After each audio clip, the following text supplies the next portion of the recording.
Hello guys, welcome to NCERT guidance. आज की इस वीडियो बहुत ही आपके लिए हेल्पफुल होने वाली है। सो गाइस, वीडियो को पूरा देखना, क्योंकि हो सकता है कि ये 15 मिनट की वीडियो 10 मिनट की वीडियो हो सकता है कि आपका जहां 60% आना हो वहां पे आपका 80% 90% तक का लेकर जाए। इसलिए कोई भी पॉइंट स्किप नहीं करना एंड वीडियो को फुल देखना। तो चलिए वीडियो को स्टार्ट करते हैं। अभी तक अगर आपने कुछ भी नहीं पढ़ा है, अभी तक अगर आपने कुछ नहीं पढ़ा तो ये वीडियो आपके लिए ही है, ये आपके लिए है। इसलिए बस इस वीडियो को लास्ट तक का देखना, तो आपके सारे डाउट्स क्लियर हो जाएंगे। तो सबसे पहले ये देखते हैं, ये वीडियो देखने के बाद आपका 80% कन्फर्म हो जाएगा, 80% पक्का है। अब आप बोलोगे कि बहुत से ऐसे लोग हैं जो 90% बोल रहे हैं, तो जो 90% बोल रहे हैं, ऐसा हो नहीं सकता कि आप बिना पढ़े 90% आपका आ जाए। इसलिए 80% की गारंटी तो मैं ज़रूर दे सकती हूँ। इसलिए प्लीज़ से देखें। जैसे कि अगर हम ये क्वेश्चन ले लें आपका, ये देखिए सेक्शन ई से एक क्वेश्चन लिया गया है। इसमें एक क्वेश्चन पूछ रखा है, the area of each of parallel plate capacitor is A and B, distance between the two plates is D.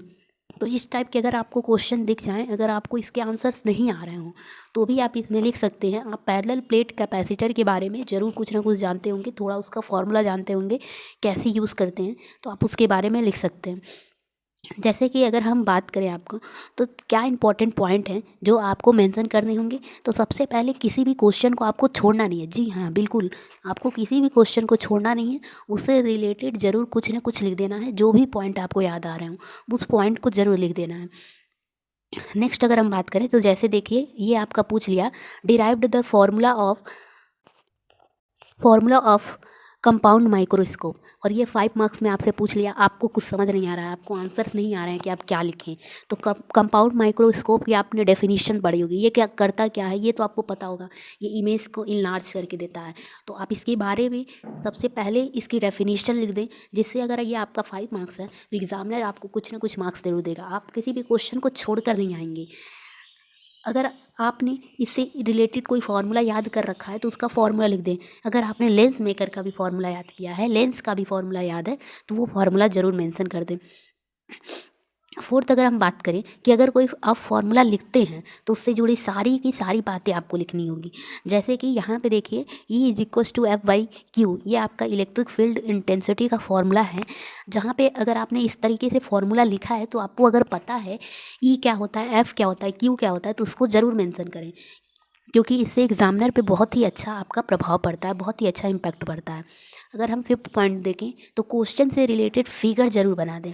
जी हाँ, बिल्कुल, क्वेश्चन से रिलेटेड अगर आप फिगर बना दे रहे हैं, आपको जो भी फिगर याद आ रहा हो।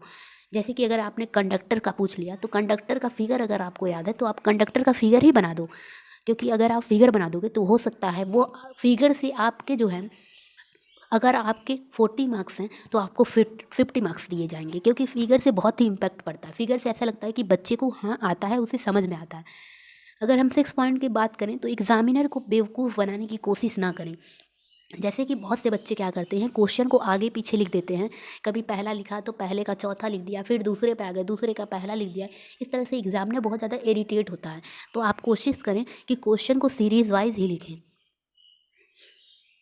सबसे मेन एंड सबसे इम्पॉर्टेंट जो है, वो है आपकी प्रेजेंटेशन स्किल्स। अगर आपके क्वेश्चन आपको नहीं भी आ रहे हैं, तो आप कैसे उसको लिख रहे हो, कैसे आप प्रेजेंट कर रहे हो। जैसे फॉर एग्जांपल, क्वेश्चन को लिखना कैसे, क्वेश्चन नंबर 1 का फर्स्ट का ए इस तरीके से लिख के फिर नीचे आप उसका आंसर लिखोगे।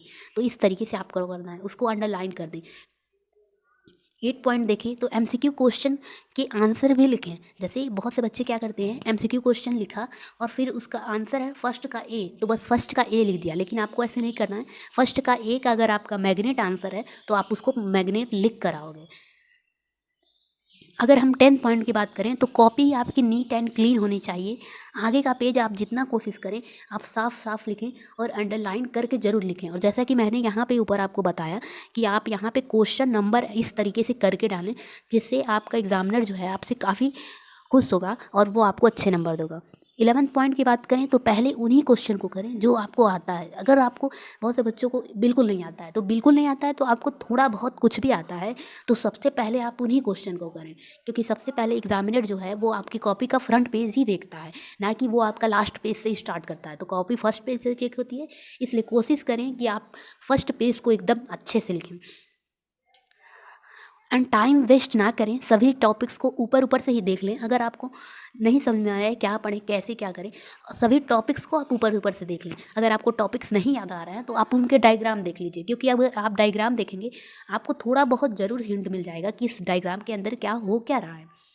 रीज़न वाले क्वेश्चन को आधा क्वेश्चन से लिखें, जैसे कि रीजन वाला कोई क्वेश्चन आपको दे दिया, फॉर एग्जाम्पल कि वाई इट इज़ कंपलसरी, तो आप उस क्वेश्चन को पहले लिख लें कि ये चीज़ क्या होती है, और फिर उसके बाद फिर आप बिकॉज करके फिर आप बीच का पॉइंट लिख देंगे, क्योंकि एग्जामिनर के पास इतना टाइम नहीं होता है कि वो आप एक एक क्वेश्चन को एकदम अच्छे से पढ़े। तो आप वहाँ तक क्वेश्चन से थोड़ा आधा लिख लें, क्वेश्चन को उतार लें थोड़ा सा जहाँ तक का पूछा है, फिर उसके बाद बिकॉज करके आप उसको लिख सकते हैं। सो मैं बस इतना ही आपको बता सकता हूँ। तो ऑल द बेस्ट, होड़ कर आना, अपने एग्ज़ाम में बिल्कुल अच्छा करके आना, किसी भी क्वेश्चन को छोड़ने की गलती मत करना, क्योंकि अगर क्वेश्चन छोड़ा तो आपको उसमें बिल्कुल भी नंबर नहीं मिलने वाले हैं। तो बस 2 ही लाइन आप लोगों के लिए कहना चाहूँगी, मुट्ठी में कुछ सपने लेकर भर कर जेबों में आस आएँ, दिल में है अरमान यही, कुछ कर जाएँ कुछ कर जाएँ। सो गाइस, अगर वीडियो अच्छी लगी हो तो वीडियो को लाइक शेयर एंड सब्सक्राइब जरूर कर लेना, क्योंकि इसी तरह की वीडियो आपको मिलती रहेगी आपके मैथ्स के एग्ज़ाम के लिए एंड आपके नेक्स्ट एग्ज़ाम के लिए। सारी वीडियो आपको रिलेटेड मिलती रहेगी। Thanks for watching my video.